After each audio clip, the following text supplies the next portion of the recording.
Bulletcast for life.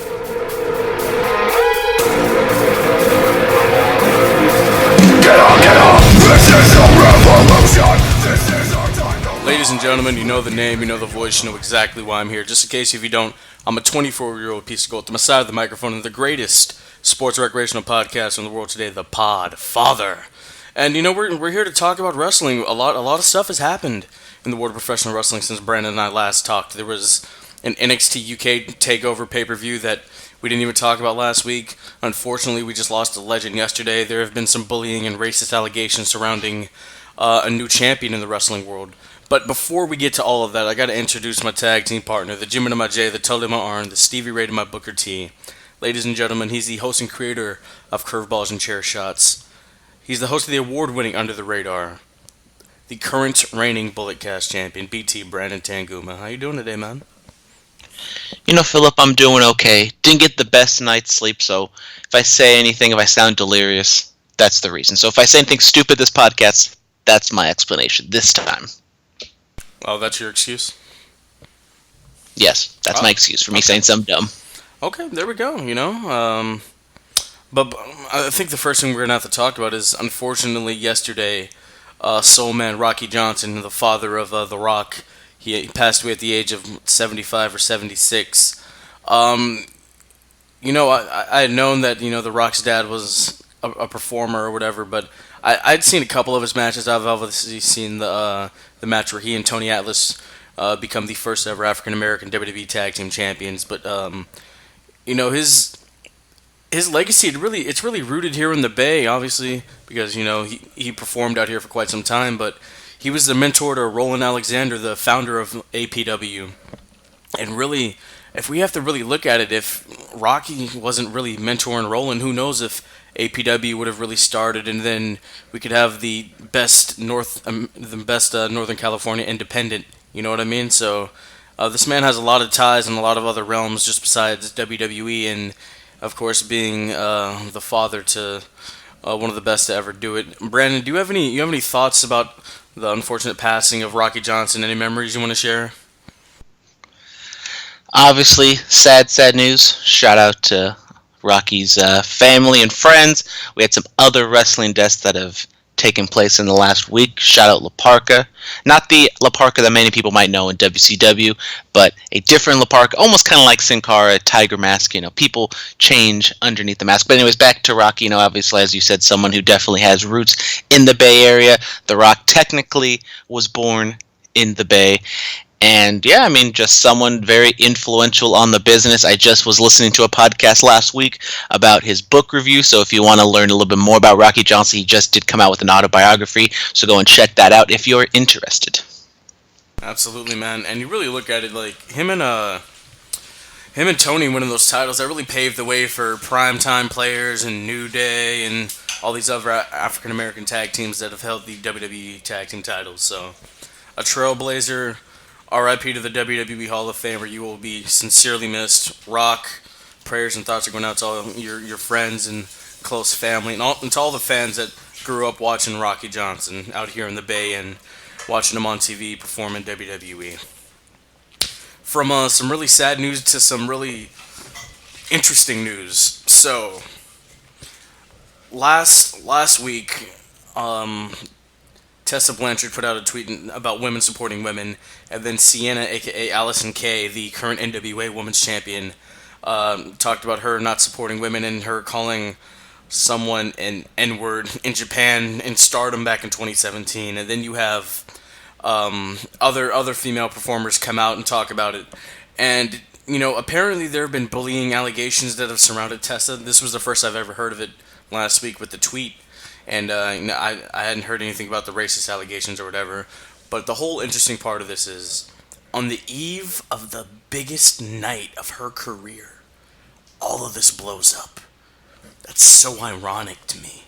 Brandon, what are your thoughts on these allegations that surround the new Impact Wrestling World Champion, Tessa Blanchard? Well, obviously, the allegations that are being thrown at Tessa are despicable. They're ugly.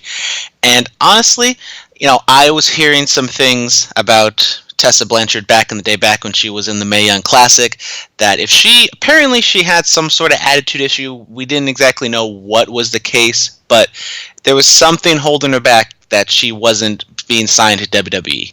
And I don't know if it's exactly, this or something. Attitude issues definitely played a part in her not being in the WWE, and she's probably the best women's wrestler in the world, definitely in North America right now. And for it to all happen on the eve of the biggest night of her career, people might be tweeting like, oh, it's just women tearing each other down, but it's like, no, she's the one that was like, oh, women empowerment, everyone support each other, but then people are going to come and call her on her BS. So this was technically all of her doing, because if she never threw that tweet out there, then this whole storm would have never happened. I could see that. It's just why all of a sudden right now? Was it because she's a bigger star now? Is it because she has this amazing opportunity that these other girls didn't get to have? What's going on? And the bullying stuff, I don't know if that's true, but the racist stuff, I need some hardcore evidence. I need to hear, with Hogan and Cornette on tape saying, I need that. Because I met Tessa Blanchard at the Cow Palace a couple years ago, 2017, when apparently all this was going on. One of the nicest people I've ever met. She took the time to talk to me. She was super chill, just a sweetheart. So I don't know, man. I don't know. Well, if you go back to the 80s, you can probably see Hulk Hogan probably met a lot of black fans, and he was probably very nice to them, and maybe on the inside he was secretly, saying things to himself. And just because someone is nice to someone doesn't mean that she can't be really mean to somebody else. That's true, but like I said, I need some real hardcore evidence, man. That being said, it's all very ironic. I am more willing to forgive people like Tessa and Lars, because this is stuff that's happening to them in their early 20s when they're immature, and yes, no one should ever say this, they're despicable things, but if she were to come out and she were to apologize and have a track record for the next 10 years of never doing anything like that again, and even in her family, like Tully, there's stuff that he said some bad things, so it's not just her, sometimes people, especially young people, when they're growing up in that sort of environment, they tend to just say it without knowing the ramifications of what those words actually mean. So, obviously if she did say it, which I'm more likely to believe that she did say it, if she proves herself to be forgiving and doesn't do anything like this in the next whatever, passage of time, then I'm more willing to forgive her than Hogan, who's in his 50s and has had all those life experiences and should be able to realize that that's something you never say. And I don't care if he was in the worst time of his career or his life or whatever, you don't say stuff like that. Well, the whole thing with Hogan, he still hasn't really apologized. He should have went on an apology tour. As cliche as that sounds, he should have done that, because and that's also the other thing, because Hogan's apologies weren't really apologies. They were, oh, make sure you're not being recorded, brother, not, I said terrible racist things. God, are we going to dip back into the Hogan thing again? We've talked about that ad nauseum on this show. I think I've said enough. I think I've said enough, yeah. What are you forgiving Lars for? What's, Did you see the thing? Are you forgiving his performance in there? All of the message board things that he said in the past. Oh, you're not forgiving him for his performances? If you want to do gay porn and get paid for it, you do you, boo. Make your money. I was talking about him beating up Mexicans in matches, dude. What are you talking about? I don't know what the hell. Once again, I'm sleep deprived. Let's move on before we get into trouble. Oh, God, let's move on. All right, we're going to hit SmackDown now. We're going to go back to Outside of the Ring in a second. Or actually, you know what? Let's just stick with Outside of the Ring. Let's just keep it going. AEW has extended their Time Warner deal until 2023. They're not going anywhere. So more Cody, more Kenny not really being Kenny Omega, more Young Bucks, more Moxley, more Le Champion. Are we excited? We get to keep watching AEW. We get to keep covering this every week, man. For the next three years. Are you excited?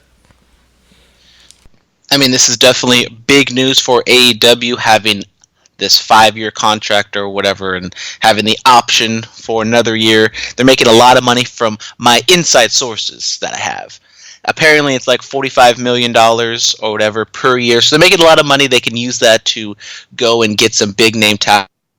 So I think that's what AEW should do is they should assess their uh, roster. And I think definitely in the women's division, they should go and try to see if they can get a Sasha Banks or a Bailey or somebody because whew, that match this week we're gonna talk about it.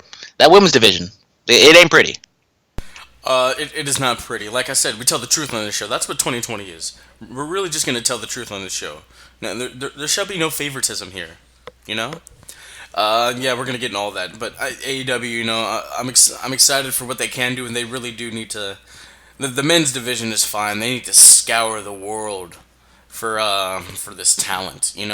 Like Kenny's big in the Joshi wrestling. Go find somebody that can be your Asuka. I don't think Rio's on the level of Asuka. You know what I mean? Go find somebody that can be your Io Shirai, your Kairi Sane, since he's over there in that pool in Japan, or travel to other parts of the world. Like I know Celeste Bonin, aka Caitlyn. I know she's wrestling for some promotion in South America.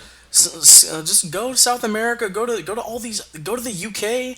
Pick up whatever pool they have left because WWE swiped it all. Like do something, man. This women's division is not good. If you're talking about the UK, if I was AEW, I would throw the bag at Tony Storm because I know Tony Storm. She could be something very big in WWE. Who knows? But she's very talented, and there's a lot of women, even in just NXT, not even just talk about the main roster, that or would be leaps and bounds better than what AEW has on their roster. Are you throwing the bag at Tony Storm? I want to throw something else at Tony Storm. Hey, we're gonna move on from that. Apparently, Brian Cage is going to AEW, but his wife Melissa Santos, big zipper sound effect there. She said, "Hold on, not so fast. He hasn't signed anything, so you don't know what to believe there." But what do you think about the possibility of the Swolverine, Mr. GMSI, getting his stuff and doing the damn thing with AEW? I think it's a good signing. He has had a good long run on the independent scene. He's done some good stuff on Impact. He's definitely a different look compared to everybody else on Impact. We have Wardlow, and he's kind of the only person you can really compare him to Cage. He is a little injury prone. I've always kind of said he needs to take off. Since he's doing so much athletic stuff and he has that muscular frame, I would say to drop a few pounds, drop some of that muscle, be a little leaner, and, take a little strain off your muscles and your bones and tendons and everything because someone that big should not be doing all the stuff that he's doing. And he is injured right now, so he might be paying the price in his later years in life.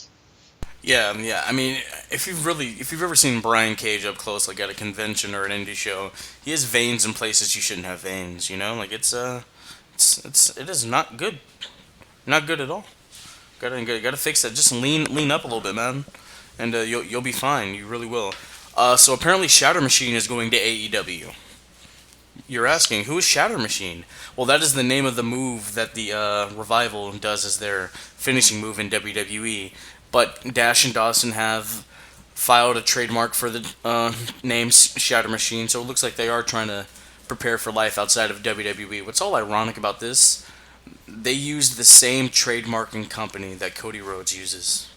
Look at that. Well, maybe there's not a lot of wrestling trademark people out there in the world, so maybe it's just a coincidence. A trademark's a trademark, Brandon. Yeah, but maybe there's only like a certain number of agents that deal with wrestling trademarks. No, trademark's a trademark. There aren't specific people who specify or are skilled at just specific trademarks. You know what I mean? I don't see. How do you know? Because I've dabbled in this trademark game for quite some time. I've trademarked a lot of things in my life. Like Podfather, I trademarked that like 4 months ago. That's mine now. I own that. Well, you should go after some people and make some money. I should. Peter Rosenberg, I'm coming for you. The Podfathers, I see all those podcasts, I'm coming for all of you. Nobody does this game better than me, You know what I'm saying? But yeah, so that's interesting. Hopefully, if they do eventually leave WWE, maybe they will use that name and go to AEW, and we can finally get Shatter Machine, FTR, Revival versus the Bucks of Youth. Yeah. Last up, Taz. He is all elite. Taz has been signed to AEW in a broadcast role. I really enjoyed Taz's commentary on SmackDown back in the day, and then of course when he moved over to Impact during the early part of the 2010s, early part of that decade. So Taz's commentary, I've always really enjoyed. Him and Michael Cole were a fantastic duo. So I think there's going to be good stuff with Taz on the AEW broadcast team. Yeah, I mean, I really much enjoy Taz back in the day, even some of the stuff he did on Impact. I've listened to the stuff he did with AEW. I enjoy that. The rumors are that, or I guess the news is that with the AEW TV deal with TNT is they're going to be adding another hour of television. So maybe Taz will be the primary color guy on there, maybe with Excalibur or somebody else. So good for Taz. Absolutely. Maybe Taz is going to be the main guy in AEW Dark. We don't know. Alright, also, Marty Scurll has signed an extension with Ring of Honor. He's going to be sticking there, but rumor has it he's going to be the head booker. What are your thoughts of the villain, like, booking the damn territory? Well, we all kind of just thought it was a foregone conclusion that Marty was going to sign with AEW. I kind of thought it was a foregone conclusion, but we kind of forget that the parent company of Ring of Honor does have a lot of money, and they just are throwing it around willy-nilly, and maybe this was something that ROH proposed to the Elite, but Tony Khan and them were already having conversations, and they already started to get the ball rolling in AEW, so they weren't going to really take any deal from ROH no matter how sweet the pot was. So I guess Marty Scurll is just kind of reaping the rewards of that. And him being a booker, I don't know exactly what his booking mind would be. We've had some good instances of wrestler bookers and bad experiences with the wrestler bookers, so who knows? I mean, the Elite right now, I would say they're doing a good job. If they are just them, they're, them as the Elite are kind of the core bookers. I mean, I think they're doing a pretty good job, so hopefully maybe some of that insight has rubbed off on Marty, and Marty can do a good job with ROH, because they definitely need it. No, yeah, it's just, if the story calls for you to go be in the main event, then do it. If the crowd really feels it, don't just Vince Russo yourself, bro, and make yourself the champion. Don't do that. But then again, as we look at history, what wrestling booker never put the belt on them? Like Vince did it, Russo did it, Bischoff didn't do it, Jarrett did it. So I guess we could say Bischoff. Vern Gagne did it. Dusty did it. Ric Flair, I don't think did it back in WCW. Was Rick really head booker though? He was, and he hated it. Ah, hey, there you go. I understand. I understand completely. All right, well, we're gonna move on with that. Stockton Con 2019 Winter Stockton Con. It is happening this Sunday. Go see all your favorite wrestlers and the very small amount of Kelly, Raven, and Rikishi. Yeah. Also, Ashley from the Fresh Prince of Bel-Air, she will be there among so many others. Go follow Stockton Con on Instagram and you'll be able to see who's going to be there, where you're going to be able to get your tickets. Doors open at 10 a.m. on Sunday. Brandon, we're going to Stockton Con. Are you excited? Oh yeah, I'm so excited. I just can't hide it. I haven't been to a Comic-Con since, I don't even know, 2016 in San Jose when I went to go meet Paige. Wish the Stockton Con would have been on Saturday because there's football on Sunday, but that's just the way the news goes. Niners are playing who? They're playing the Packers, Phillip. Really? Wow, Green Bay. 2011 Super Bowl champs. Wow. Since the Niners have really gotten into this element in the last couple weeks, seen a lot of out-of-the-closet Niner fans all of a sudden, Kind of like when the Warriors started to get hot, just out of the blue, there's all this Warriors gear, I'm just saying. Like, I don't watch sports. Like, we know this. We know this. I watch wrestling and that's it. But I'm just saying, it's kind of fugazi to me. It's just like my lovely A's. They pack 12,000 a game, and then all of a sudden they go to the playoffs and they can sell out 60,000 seats. You see, all you fake fans, don't do that. Root for your team. If you love the Tennessee Titans, be proud of it. If you love the Chiefs, be proud of it. Okay. If you love the Phoenix Suns, be proud of it. You know what I mean. Shout out the Phoenix Suns. Shout out to the Suns. Are they doing good? I don't know what's happening with them. I don't know. I don't only pay attention for the playoffs. Yeah. There you go. There you go. Exactly. All right. The Young Rock sitcom. Oh God, this is actually kind of sad now. So The Rock is going to be having a sitcom about his life, his youth, from when he was born out here in Hayward, California. Yes, he's from Hayward, all the way up until I don't know where it stops. In the video he put on Instagram, he said it's gonna dabble into the early part of his, maybe just dabbles into the early part of his wrestling career when he was Flex Cavana, before he become Rocky Maivia in the 1996 Survivor Series. So I don't know, man.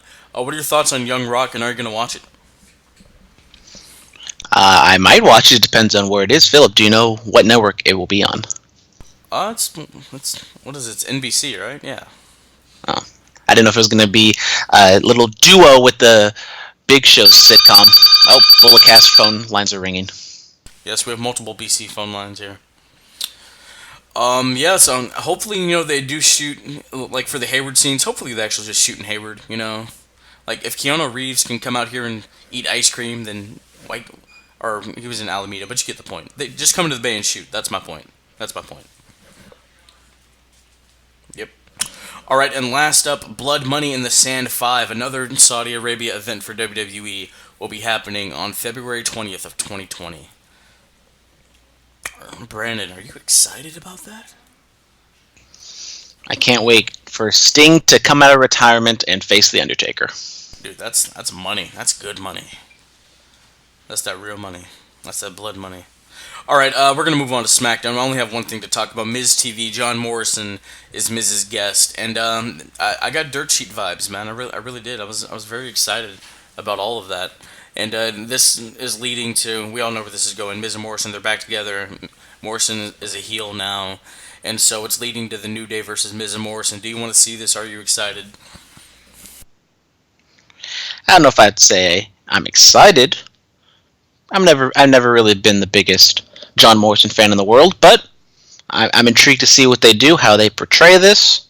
It's something for them to do. It's a non-title feud, I don't even know. Are the New Day Tag Team Champions? Who the hell are the SmackDown Tag Team Champions? The New Day are the SmackDown Tag Team Champions. Okay, there you go. So that's just I've honestly not been paying attention. I haven't been paying attention that much to SmackDown lately. Absolutely, dude. Like, I'm the Tag Team Champions. We should get just like Team Hell No reunion. That'd be great. Team Hell No versus Miz and Morrison. I'm down for all of that. How can you not be excited, man? Miz and Morrison, one of the premier tag teams of my youth. Yeah. Not my youth. No, really? Who was your premier tag team? Goldust and Booker T. Oh, that's right. You're a couple years older than the boy over here.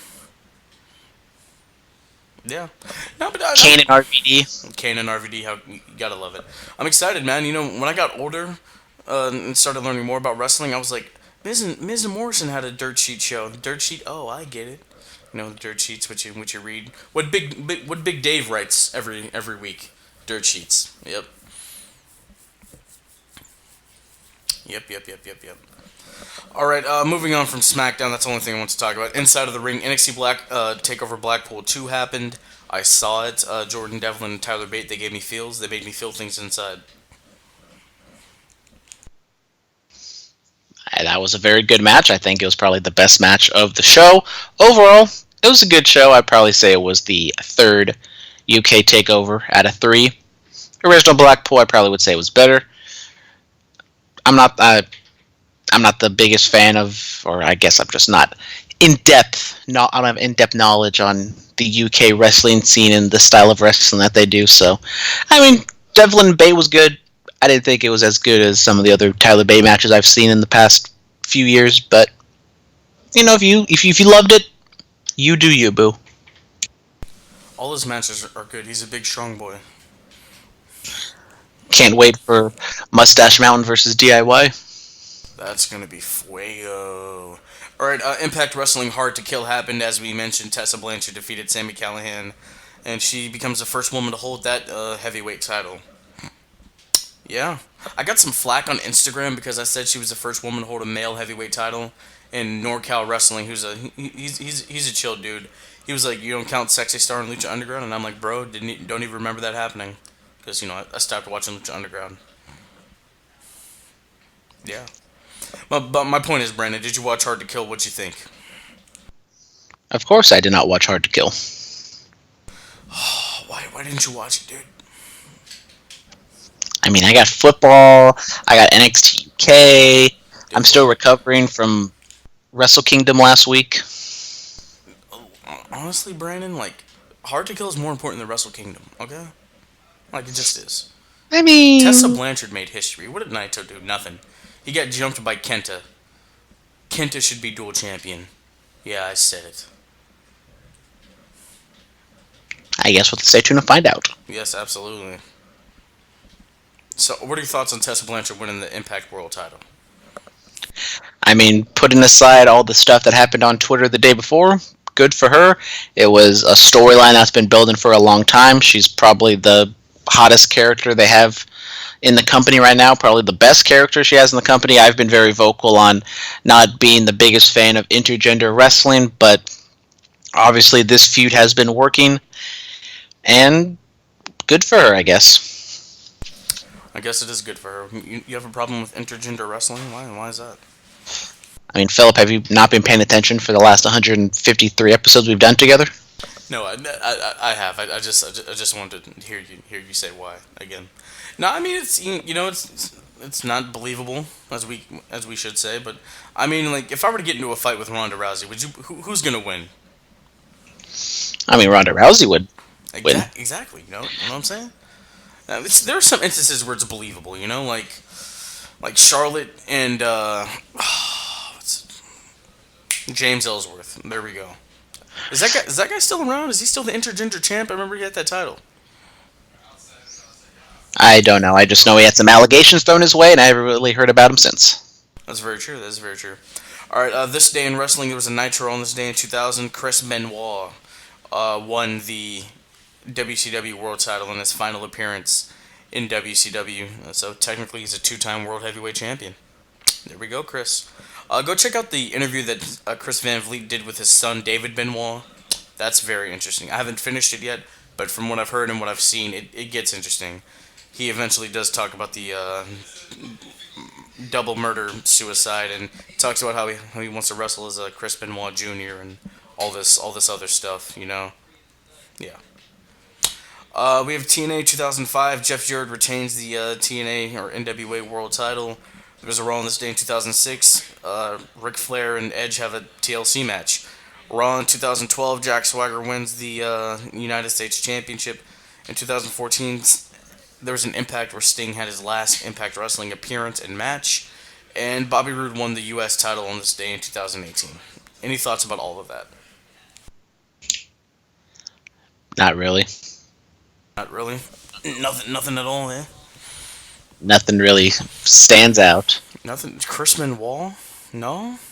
I mean, I haven't watched the interview, but I've heard about what he said. Yes, and what are your thoughts? I don't think wrestling as Chris Benoit Jr. is a good idea. I don't think that's a good idea either. Just be David B. David B. Save yourself a lot of trouble. All right, fan mail. Alfie Lewis. Philip, did Brandon get you anything for your birthday? No, he didn't. A world-renowned podcast. That's what I got you. I started this myself. How dare you?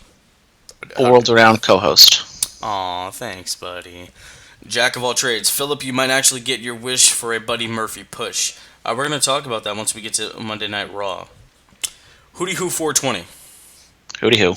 Miz versus KO in a parkour match. Book it now. But seriously, didn't know the big man could move like that. That was some dope-ish. Yeah, it was. Yeah. It was very dope. It was all the way dope. And then also we have a in Brightest Day X, the graphic designer for you boys here. He sent a couple of them, so let's hit them. Are you ready? I think I'm ready. I'm sitting down, so. Even though Ring of Honor was reportedly throwing WWE main eventer money at head booker role, Marty Scurll at Marty Scurll to keep him there and the head booker role, is him staying with Ring of Honor the best thing for him to do?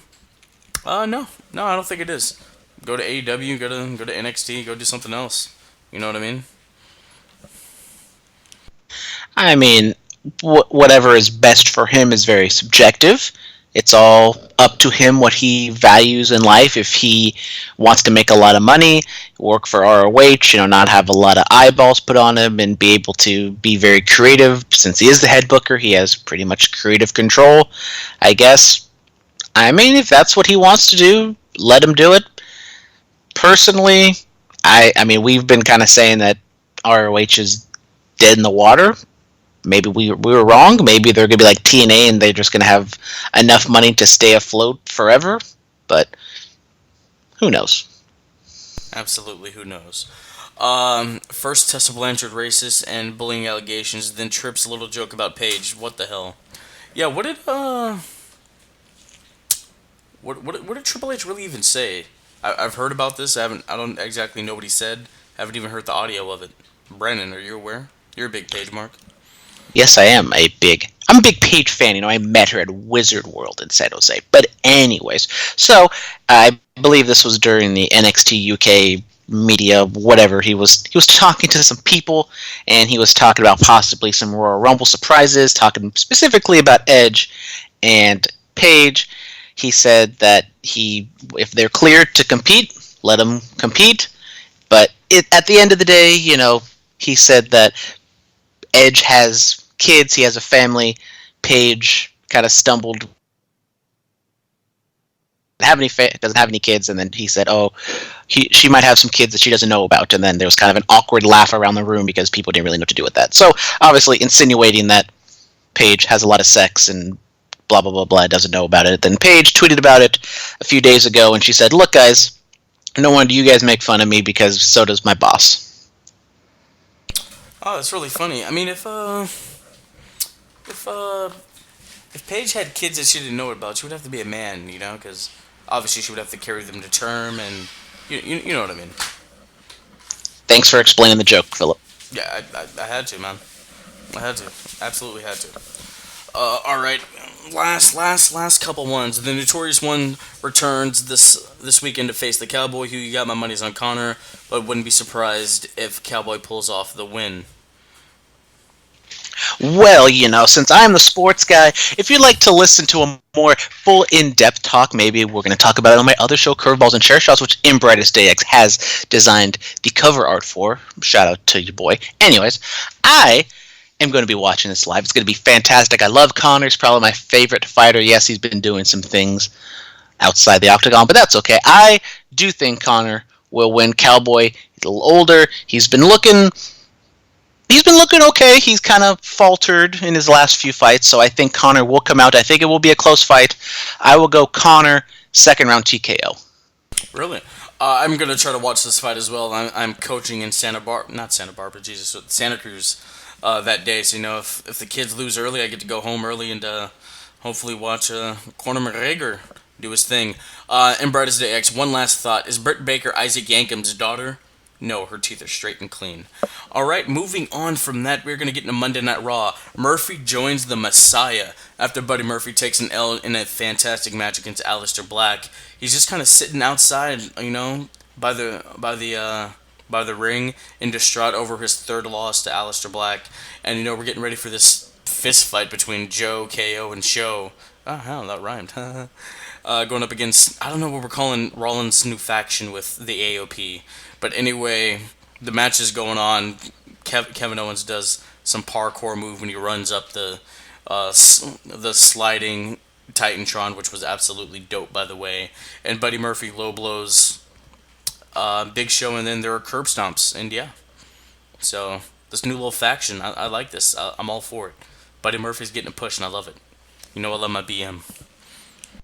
You got to get your daily dose. You got to get your daily BM in. Got to stay healthy. Absolutely. The Black Murphy match, I thought it was good. Maybe on the lower side of the other three matches that they had. And the whole hardcore parkour match was good. I didn't exactly understand what a fist fight was. They did, I guess, their best job trying to explain it and having the match. But I mean, I've been enjoying the KO Samoa Joe tandem going up against AOP and Seth Rollins, with Buddy Murphy joining up with the faction. This kind of adds a different dynamic. I don't know what this means. Buddy Murphy and Seth will be a team. Get a tag team between Seth and Murphy against KO and Samoa Joe, which could be a lot of fun if that's just going to be a Royal Rumble match. Who knows? Maybe it's going to be an 8-man tag match with the Big Show and someone else. But I am intrigued to see what they do with Buddy Murphy. Buddy Murphy is very underrated. Not as underrated as Sonya Deville, but almost as underrated as her. And yeah, hopefully they don't mess this up. I pray to God they don't mess this up. Raw doesn't seem to be messing up anything. SmackDown is where things get messed up. Roman Reigns' storyline of getting run over, and just a whole bunch of other stuff. Yeah, but no, man, I'm really happy for Buddy Murphy. Somebody. Oh wait, hold on. I almost forgot one. Hootie Who again? Hootie Who? Seth Rollins. Why is he wearing one glove like Michael Jackson? What does the glove represent? Power. Power. Doesn't. Just one glove? Yep. Is that why Mike had one glove? Mm-hmm. Okay. Well, then there we go. I was gonna make some joke, but I probably should just stay away from that. Yeah, we don't need those kind of jokes on this show. We don't joke about the greats, man. You know. Don't need to pull a Triple H and make some awkward joke that someone's gonna be forced to laugh at. Yeah, I don't want to be forced to laugh at awkward jokes here. Yep. All right, we're gonna move on to that. This was really funny. So Brock Lesnar and Paul Heyman are out doing their usual stick, and R-Truth comes out, and he's talking about Paul Heyman being in the Royal Rumble, and he's like, my bad, and then it all leads to Brock Lesnar laying out Paul Heyman, and Brock Lesnar laying out R-Truth, and it was just just funny, man. Like R-Truth he's still just funny. He's playing the dumb black guy, but he's funny. This was probably the best use of truth in some time, to be honest. It looked like everyone involved was having a lot of fun. It was great to see Brock Lesnar show some sort of emotion, so that's always fun to see. And we wanted, I don't even know what the hell I'm going with this, but it was fun. We're still trying to wait to see who's going to answer the call to Lesnar and who's going to toss about the Royal Rumble, and maybe it'll be R-Truth. Who knows? Title for title, double champ. Oh, dude, there you go. Where was I going with that? R-Truth, the 29-time, 24/7, 7-Eleven, 48-hour European champion, lost it to Mojo Rawley in the later that night. But go check out R-Truth on Sam Roberts' podcast this past Monday. Really good-ish. He discusses, his career as K-Quick and how the 24/7 title is going to be his legacy. Yeah, good-ish. Drew McIntyre, he defeats Randy Orton and AJ Styles. Styles and Orton are supposed to have a one-on-one match. McIntyre comes out there and goats his way into it. Randy Orton hit a beautiful Styles clash, by the way, on AJ Styles. A Claymore kick was hit on Orton, and McIntyre picked up the dub. Big win for Drew McIntyre. 1, 2, 3, Claymore kick. How do we feel? I mean, the continued push of Drew McIntyre chugs along as we head towards Royal Rumble. I mean, he could be a contender to eliminate Brock Lesnar, win the whole thing. Who knows? But the King did say that his pick to win the Royal Rumble is Drew McIntyre, so that might just automatically rule him out. But I still don't know exactly what they're doing with him heel face wise, because he was kind of baby facious last week. Maybe he's a little more heelish this week. But I am intrigued to see what they do with Drew McIntyre. I think he is someone who should be on the upper card, maybe even main event tier. And yeah. Maybe he should just be neutral. Like, whatever he's feeling, whatever the crowd's feeling, that's what he works with. Yeah, I like that. I like that option. He could be Finland or Denmark or whoever's neutral. That's shout out to. I actually listened to commentary on SmackDown, and Corey Graves did know that Switzerland is the neutral country in all these wars. Wow. What else happened on Monday Night Raw? The women's title contract signing. Asuka spits green mist in Becky Lynch's face. Becky cuts a little promo after the mist. is being cleared out of her eyes, and I just want Asuka to use a different color mist. Like, I really want her to use the blue one, like the narcolepsy one. Like, that'd be dope. I liked it. It was simple, straightforward. Asuka's not going to talk forever, and I didn't exactly like Becky talking with like the mist in her eyes, and she was like kind of selling it, kind of not selling it. I think you could have just like gone to commercial, come back, and you could have had the excuse of it's been like 5 minutes, so she's kind of cleaned it out. She can still be selling it a little bit, but she can just do like a backstage. She can say the exact same thing backstage with Charlotte, and I think it would have hit just as hard. Yeah, I think they just wanted that awkward close up, like when you're all up in her grill. I think that's really what they wanted. You know? I guess, but I think it looked a little awkward. It did look awkward. It really, really did. All right, we have Charlotte Flair defeating not Liv Morgan, Jesus, Sarah Logan. This feud that no one cares about continues. I care because Charlotte's in it. Am I supposed to care? Am I supposed to root for Charlotte, or am I supposed to root for Sarah? You're rooting for Charlotte because she's a Flair. Okay. That's just how this works, man. But she's just pompous and, makes people put a robe on for her, and why am I supposed to cheer for her? Because you are. Like, when I saw that person put the robe back on her, you know what I thought? I was like, oh, that's so nice. That's so nice of that person, Moving on to the biggest thing that's going on Monday Night Raw, the Lashley-Rusev storyline still continues. Bobby Lashley got a big win over Rusev after there was interference from Lana. Liv Morgan ran out there. She got wet. She got moist. She got damp. And, yeah. She took some liquids to the face. Okay, that's inappropriate. That's very inappropriate. I mean, you're the one that was saying some stuff, and I just took it to the next level. I was just explaining what happened. A soft drink beverage was thrown in her face by Lana. That's all we had to say. Okay, well, she took some liquid to the face. But anyways, the match itself was all right. I'm not the biggest fan of Rusev taking the pinfall here because I thought he was gaining a little bit of momentum after the whole wedding thing, and then he does the awkward green screen promo with Bob, and then he takes the loss here. So just once again, Rusev gets a little momentum, and then he just gets not squashed, but the momentum gets squashed. Hey, the backstage promo. What did he say? I don't know, but that wasn't good as well. I mean, Rusev was okay, but then Liv just seemed like very rehearsed and very scripted. He's like, "You come on my face," or whatever he said, bro. That was hecka funny. I think that was supposed to be Liv's line. Okay. Apparently that's Paige's line. No, we can't go there? Wow. Okay, ladies and gentlemen, we're going to talk some AEW. Cody Rhodes responds to MJF's challenge that has been laid out. And so, yeah, this is exciting. I'm excited for Cody versus MJF.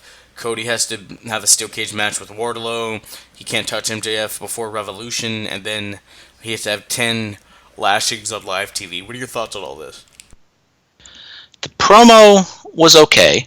I thought it was a little clunky and it wasn't, super smooth. I think it was probably on the lower end of Cody promos that we've seen in the past. That being said, I mean, Cody got a huge response coming out. He's definitely one of the biggest stars that they have. And this MJF Cody feud definitely is going somewhere. It's probably going to be the hottest thing at Revolution. But just the promo itself, it was just kind of clunky, and maybe he missed some lines or kind of messed up the verbiage or something. It just kind of seemed off to me. Yeah, it was a tear down from what I'm used to seeing from Cody. It wasn't the fiery one he cut going into the match with Jericho. It wasn't that smooth sailing one that he cut going into the match with his brother at Double or Nothing last year. But it was decent. It was decent enough. We're going to move on to Jon Moxley. He defeats Sammy Guevara of the Inner Circle, and then he pays for turning down Chris Jericho. So Moxley shows up in the Ford GT, and he's pandering to the crowd. And the Inner Circle, and they show up, and one of the spikes from Jericho's leather jacket is used to stab Moxley in the eye. What are your thoughts on the actions of Le Champion? Going back to the match itself with Moxley and Guevara, I thought it was good. I think it was nice that they had Guevara win a few matches leading up to this, so it made it believable that he could go at least sort of 50-50 with Jon Moxley. In the end, he won. You didn't think Sammy Guevara was going to wrestle for the number contendership to go against Le Champion, but at the end, you did the blackout thing, which might be a little bit overdone, almost as overdone as Canadian Destroyers are. But I thought it was good. It was an old school angle where the heel try to blinds the babyface. I don't know if you want to do it in this day and age, just because I think people kind of see through that that's kind of fake. I would have maybe just thought he was going to just like Abdullah the Butcher him and just like cut his forehead open. Maybe that would have been a little too hardcore for American TV, but I mean, I think it was good. Too hardcore. He said the S word live. Well, then just Abdullah the Butcher him and cut him open. I guess, dude. I guess. Also, we have Kenny Omega and Hangman Adam Page defeat the Best Friends, the Young Bucks, and Santana and Ortiz to become the number one contenders for the AEW Tag Team Championships. They will face SCU next week. Obviously, something's going to happen between Kenny and Hangman Adam Page in order for them to not win the titles next week. Yeah, maybe this is the full heel turn of Hangman Adam Page. I don't know. I mean, if it was me, I think I would just go and put the titles on them. And you can do like some sort of storyline where they're just kind of like awkward and Page is kind of, not in his right frame of mind. They're still telling the story that Page is kind of distancing himself from the Elite. There was a spot where Matt tagged in, I think it was Matt, he tagged in Kenny instead of Page, and Page was kind of angry about that. So, and SCU, they haven't been doing a whole lot. I think it's more they just haven't had a lot of TV time. But I think Kenny and Hangman just put the belts on them, and you can do the turn a little bit later. Make the people wait for it. Gotta tease them. Dude, you do have to tease them. Who's the biggest tease in wrestling? I don't know, Phillip. Who? I was asking you. I don't know. I remember Big E did do some sort of tweet where he talked about edging. He wanted to like do edging on SmackDown or something, but edging is a little bit different than being edgy. Yes, it is. Should I explain? I'm not going to explain. Explain it. Do it. I'm not going to explain what edging is. Do it now. Explain all of it. Edging may or may not be when you almost get to the climax, but then you reel it back right before it happens. What? Is this real? Like, have you looked this up? Is that what that actually means? I mean, Big E tweeted about it, so it must be true. No, what? Let's Brandon look up edging on Urban Dictionary. Tell me if that's what that really means. While Brandon's looking that up, I will go talk about my feelings about Pac versus Darby Allin. It was a solid match. Darby Allin, I feel like his stock is starting to rise again. Because he had a lot of momentum after he wrestled Cody last year. But yeah, I do feel like his stock is starting to rise again. He just has such an interesting demeanor and look and presence about him that I really do like in Pac. Well, he's a bastard, so Anyway, I mean, Pac, he wins with the Black Arrow. I think that's what he calls it, on the back of Darby Allin. And yeah, so Pac and Moxley next week. Winner faces Le Champion at Revolution for the AEW World Championship. And Brandon, do you know what edging is now? I mean, I have known what edging is because I typed up in Urban Dictionary exactly what it says, what I just said on the podcast. Oh, wow. I mean, I can give you the full definition, but I think we've gone far enough. I think we need to. It's 2020. We hold nothing back on this show, remember. Okay, you might want to put the kids to bed for this one. So, the top definition for edging on Urban Dictionary: getting seconds away from climax and stopping, waiting for a few more seconds, then start again. Do this a few more times, then you are meant to have an amazing long climax and you feel great. Using it in a sentence, I tried edging and it felt amazing. Wow. Now, what if you're razor edging? I don't know. Brandon, we've gone into a new realm on this show. Talking about sexual acts on this show. How do you feel about that? We're never getting any sponsors now. We're really not. We're really not. What'd you think about Pac and Darby? I thought it was a very good match. I don't know if it was... I think you could have just put the tag team match on last, but they wanted to do the whole angle with Moxley coming down and talking with the bloody eye and all that other stuff. I thought it was good. I thought JR was in his element, kind of hyping up Moxley, kind of felt Attitude Era-ish with Stone Cold, coming out and running the heel down. So I did enjoy that. I think Darby is someone to keep an eye out for because... He just him and Orange Cassidy. They no matter what they do, they keep getting over. Absolutely.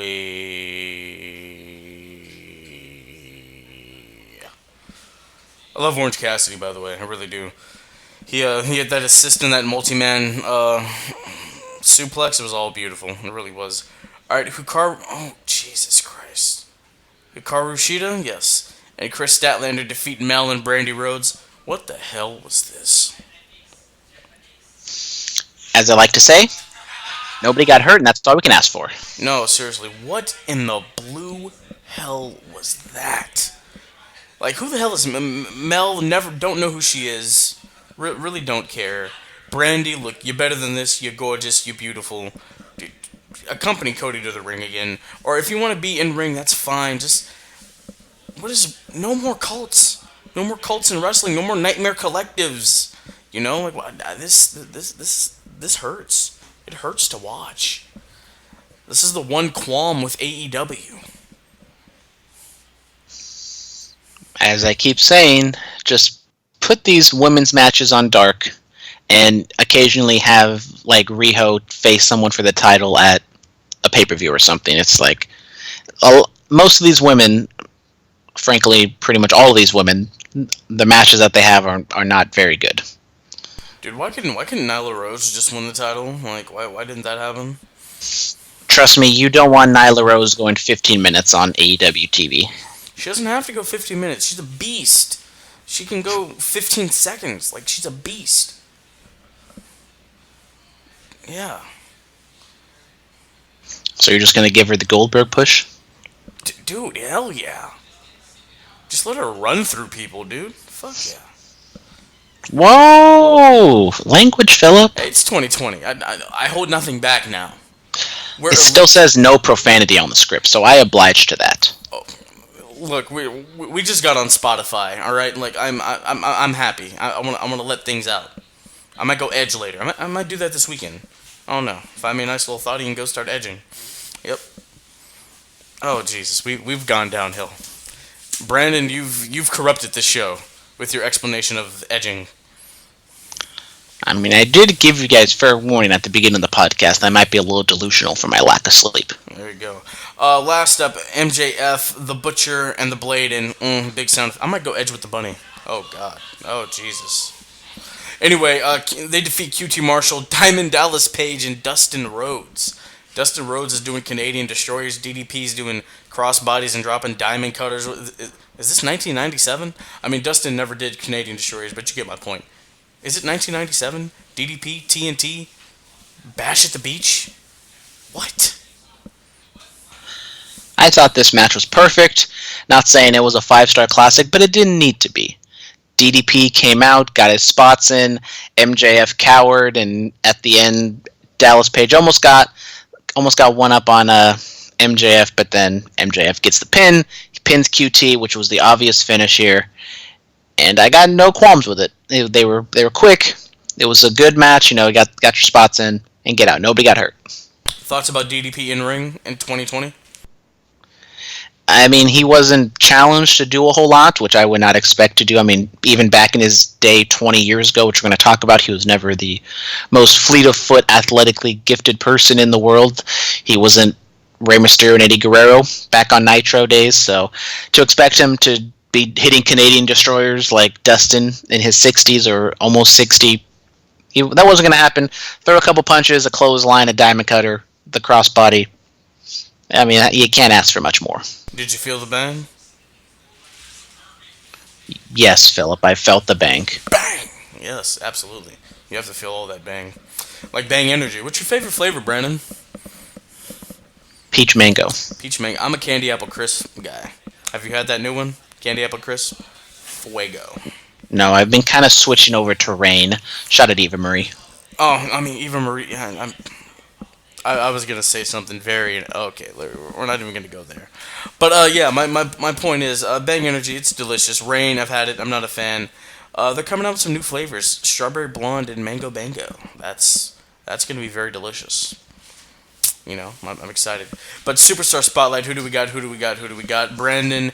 Who do you shine brightest in the week that was professional wrestling since the last time we've spoken?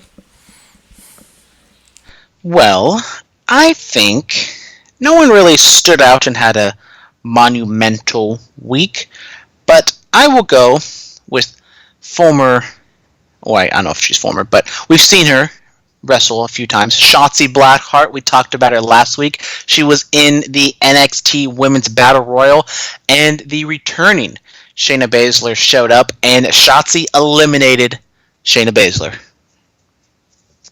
Wow, that's awesome. I like that. I like all that. I have not seen that, and yeah, I don't know what else to say. I think I'll go. Tyler Bate. That banger, that absolute banger at Jordan with Jordan Devlin at Takeover Blackpool 2. That was awesome. I really loved that. Y'all got a waterfall in your house? No. You know, I moved to different residence, and there's just water running. Can you hear that? Just a little bit. Well, ladies and gentlemen, enjoy the waterfall that is happening in the background and the ambiance of the Podfather. Brandon, tell us about our promo pick of the week. The promo pick of the week is a recent pick from NXT 2 weeks ago on January 8th, 2020. You can go look this up on WWE Network or on the YouTube. They had some cutaways, some video packages on Tommaso Ciampa. He's cutting a promo, I don't know, in front of like a storage garage or something, and he talks about wanting his life back, wanting Goldie back, and he'll do anything to get Goldie back. Just really good stuff. Really just kind of emphasizes how great of a talker Tommaso Ciampa is right now. No, yeah, I think it's one of the really underrated elements of Ciampa. Like, we know he's a phenomenal in-ring talent, but him on the mic it's top tier. It really is, you know. When he and Miz were going back and forth during that SmackDown invasion of NXT, I was like, oh, this is good. It's very good. I liked all of that, you know. But and I do want to see Tommaso Ciampa eventually do get Goldie back, because I know what it's like to lose something you hold dear to your heart, like the Bullet Cast title. That I need a name for it. What should I call it, Brandon? Silvery doesn't really run off the tongue. I don't know. Should I call it Paige? Can I call it Paige? Can I do that? Can I do that on this show? I mean, after this podcast, we should just name it Edge. No, we're not. No. I'll come up. That'll be my homework for next week. Come up with a name for the BC title just for me. All right. Our match pick of the week: Macho Man Randy Savage, yeah, versus Diamond Dallas Page. WCW Spring Stampede, April 6, 1997. Your boy was 1 year old at the time, and yeah, DDP and Macho Man, they had a match. There was a diamond cutter. This is the night that Macho Man took the diamond cutter, and it really elevated DDP. You know, eventually he would go on to win a world title. 3 world titles. Both of these men were infamous for scripting out their matches, and when they were together, obviously pretty much every move and every sequence was mapped out, and it worked out. Both of these guys had fantastic matches together. I think they maybe have won like Observer Awards or whatever for like Feud of the Year, and it was definitely well deserved. DDP and Macho Man, what they did before DDP eventually went on to win those world titles. I mean, DDP has been very gracious towards Macho Man because he does understand what he did for his career. Yeah, going back to Macho Man heavily scripted promos, I hear that's alleged. Well, I mean, a lot of people have said that he scripts his things out, and even William Regal has said that maybe the Macho Man Ricky Steamboat match, he doesn't view it as great as everyone else might think of it, because it might have been a little too scripted, or it was like scripted move for move. Well, maybe we're just gonna have to ask Ricky Steamboat. Like, so was this move for move? Was this scripted? Because this is one of the greatest things I've ever seen.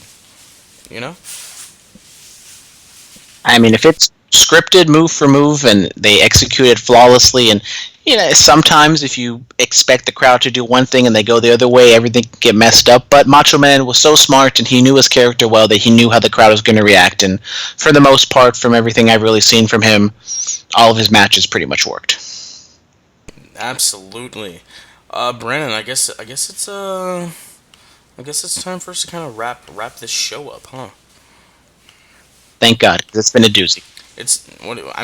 We've done a lot of great stuff here. Ladies and gentlemen, follow us on Twitter at BulletCast, Instagram The BulletCast, YouTube channel The BulletCast, email us BulletCast2 is in the number 2 sweet swet@gmail.com. Every Friday night except for this one because of the things that were said on this show, 99.9 FM KW in Watsonville every Friday night, like I just said. iTunes, SoundCloud, Stitcher, TuneIn, Google Play, iHeartRadio. Ladies and gentlemen, we are finally on Spotify. We finally made it there. We're on Patreon. And Anchor, we switched over to Anchor. That is our new host. So if you have if you've been listening to us kind of on a nice little trend or whatever, and you notice that all of those recent episodes have disappeared, it's because we switched over to Anchor. We're there, Spotify. We're on Breaker also, Overcast, Pocket Cast, and Radio Public. I don't know what any of those are, but we're there. And we are coming to Castbox too. So yeah, Brandon, this Anchor thing, I should have done this a long time ago, man. This is excellent. I kept telling you this. Okay. One listens to me. Nobody listens to you. Oh, I started a new podcast. I almost forgot. It's called Complex Conversations. COMPLEXX Conversations. Go check that out, please. First episode is up. Is the Earth flat? Obviously, it's not flat. It's a sphere. But go listen to the guy that really thought the Earth was flat that I had on the show. This is about the 5th podcast I've done overall in my time of being the Podfather. Brandon, you've seen the cover art, I assume. What do you think of that? It's very Aubrey-ish. Yeah, that's what I really wanted to go for. The Nothing Was the Same album. That artwork was dope. I was like, all right, I need to do something with this one day.